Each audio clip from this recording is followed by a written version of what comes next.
Swinging on a swing, one of every kid's favorite things to do at a playground, but not for long. Some schools in Washington state are scrapping swings over worries about safety and costly lawsuits. Steve, this is just another example of wussifying our kids. Yes, it's wussifying our kids and also obesifying America.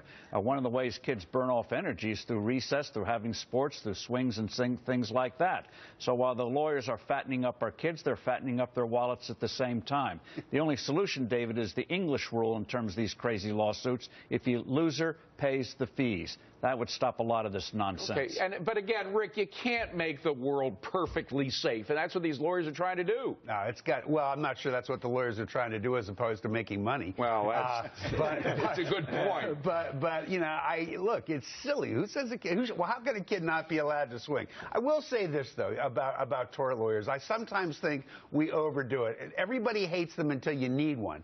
The solution to these things can be found in other ways. For instance, all you got to do at the beginning of the school year is ask parents to sign an assumption of risk. If they're that nervous about it, problem goes away. Yeah, but Sabrina, the swings are going away in Washington. It's a mistake. Yeah, this is the end result of our culture of alarmism, which has now sort of put alarms on everything that we do, especially for parents with kids.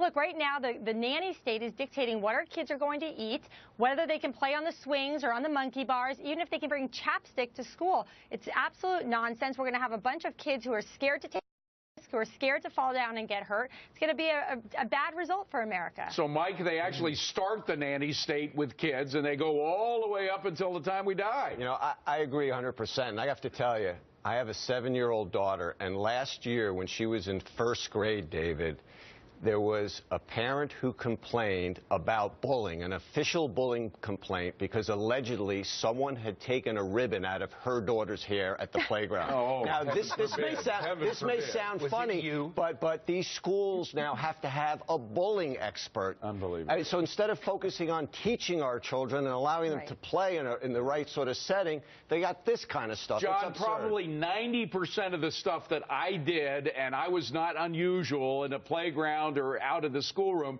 is probably going to be illegal soon.